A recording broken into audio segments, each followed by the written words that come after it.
Assalamualaikum warahmatullahi wabarakatuh. Salam Rahayu, Rahayu, Rahayu. Om Swastiastu. Semoga hari ini membawa keselamatan dan kelimpahan rezeki bagi panjenengan semua. Amin. Pernahkah kamu merasa hidupmu tiba-tiba berat? Kesempatan yang biasanya mudah didapat, kini seperti menjauh. Padahal kamu tidak melakukan kesalahan apa-apa. Tapi entah kenapa, semuanya berubah. Hari ini, kita akan menyelami dunia yang jarang dibicarakan, yakni di mana keberuntungan bisa dicuri. Bukan lewat tipu daya biasa, tapi secara spiritual. Konon, ada orang-orang yang mampu menarik energi keberuntungan dari orang lain, melalui benda bertuah, ritual tertentu, bahkan hanya lewat kedekatan. Apakah ini nyata, atau hanya mitos yang diwariskan turun-temurun? Ini adalah sisi gelap dari energi yang tak kasat mata, dan bagaimana keberuntungan seseorang bisa menghilang begitu saja. Jangan kemana-mana, siapkan teh atau kopi, simak videonya, mari kita mulai perjalanan ini.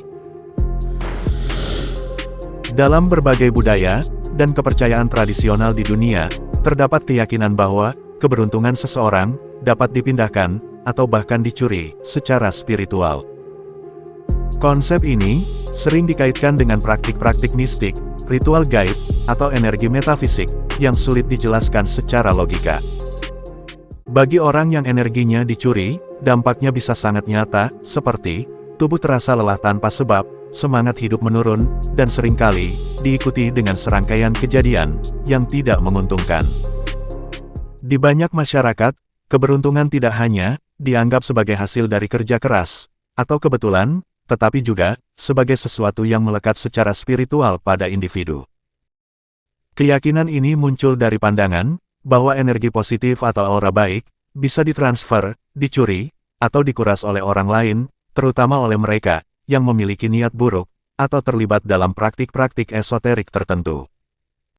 Contoh kepercayaan semacam ini bisa ditemukan dalam cerita tentang pelet keberuntungan, santet dagang, hingga ritual pesugihan yang bertujuan menyedot rezeki atau peruntungan orang lain. Pelakunya biasanya adalah seorang paranormal atau dukun yang mengaku memiliki kemampuan spiritual tingkat tinggi. Proses ini disebut-sebut melibatkan pemanggilan entitas gaib atau energi tak kasat mata yang bertugas mengalihkan aura keberuntungan dari target ke pelaku. Adapun sejumlah praktik spiritual terkait fenomena mencuri keberuntungan orang secara spiritual di antaranya penggunaan media foto, nama lengkap, ataupun hari kelahiran korban yang kemudian dijadikan sarana untuk mengunci vibrasi energi korban. Mantra-mantra khusus yang dibacakan pada malam hari, terutama di waktu-waktu tertentu, seperti malam Jumat Kliwon, saat dianggap energi spiritual lebih kuat. Media persembahan atau sesajen untuk membayar entitas spiritual yang membantu proses penyerapan. Meski terdengar mistis, banyak orang percaya bahwa setelah dilakukan ritual ini, korban akan mengalami nasib buruk beruntun, sementara pelaku justru mendadak mendapat kelancaran dalam urusan pekerjaan, keuangan, atau relasi sosial. Selain itu, dalam dunia metafisika, diyakini bahwa setiap benda yang sering digunakan seseorang menyimpan jejak energinya. Barang-barang milik pribadi, seperti pakaian, sisir, rambut, foto, atau bahkan jejak kaki, disebut mengandung energi pribadi yang bisa ditransfer atau dimanfaatkan oleh orang lain. Mengambil secara diam-diam benda milik orang yang dianggap beruntung, lalu digunakan dalam ritual pemindahan energi. Membungkus barang tersebut dengan kain hitam, dan menyimpannya di tempat khusus, biasanya altar atau ruangan yang dikeramatkan. Menggabungkan benda korban dengan jimat, rajah, atau minyak khusus, untuk menjadikannya sebagai penarik hoki. Dalam praktik ini, kepercayaan populer mengatakan bahwa, semakin lama barang itu dipakai, atau disimpan oleh pelaku, maka semakin besar pula, kemungkinan keberuntungan pemilik aslinya akan berkurang. Istilah ini, merujuk pada ilmu atau ritual, yang dipercaya mampu mengalihkan aliran rezeki dari seseorang ke orang lain.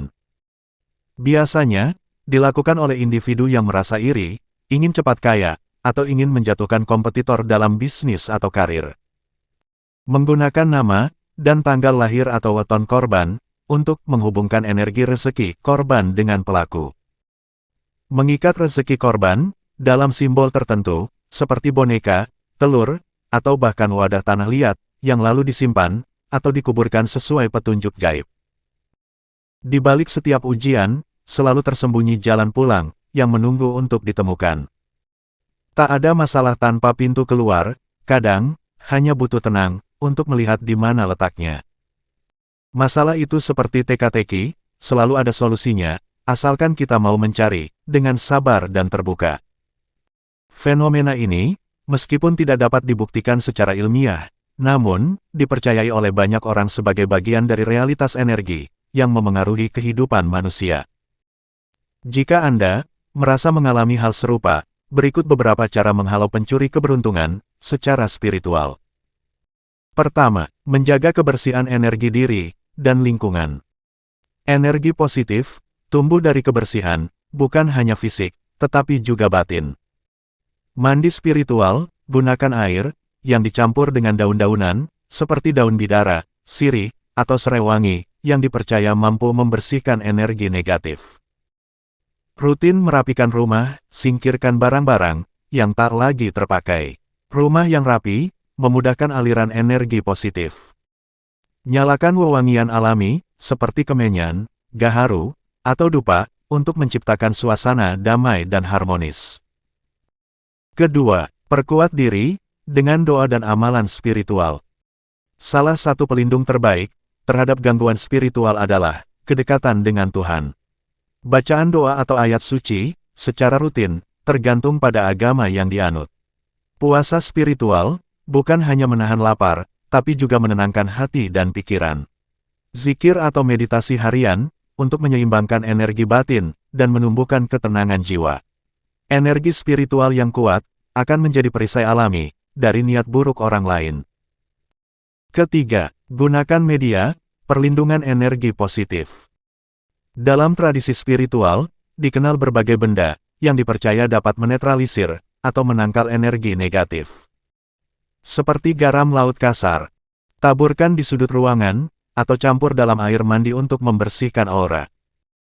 Kristal atau batu bertuah, seperti black tourmaline, obsidian, atau akik mata kucing, yang dipercaya menyerap energi buruk. Raja atau jimat, yang sudah disucikan, hanya jika sesuai dengan keyakinan Anda, dan diperoleh dari sumber terpercaya. Keempat, hindari iri dan dendam, jaga pikiran tetap bersih. Keberuntungan spiritual, bukan hanya soal menjaga diri dari serangan orang lain, tapi juga menjaga hati sendiri dari niat jahat. Jauhi perasaan iri, dendam, atau amarah berlebihan, karena itu bisa membuka celah bagi energi buruk masuk. Latih pikiran positif dan rasa syukur, karena orang yang hatinya bersih, cenderung lebih terlindungi secara spiritual. Maafkan dengan ikhlas, bahkan jika Anda dicurangi, energi pemaaf membentengi Anda lebih kuat daripada amarah. Dan kelima, membangun perisai sosial dan emosional. Kadang, pencurian keberuntungan bukan hanya mistis, tapi juga bentuk energi negatif dari interaksi sosial, seperti orang yang memanipulasi, bergosip, atau menyabotase secara diam-diam. Jaga jarak dari orang yang penuh iri, toksik, atau manipulatif.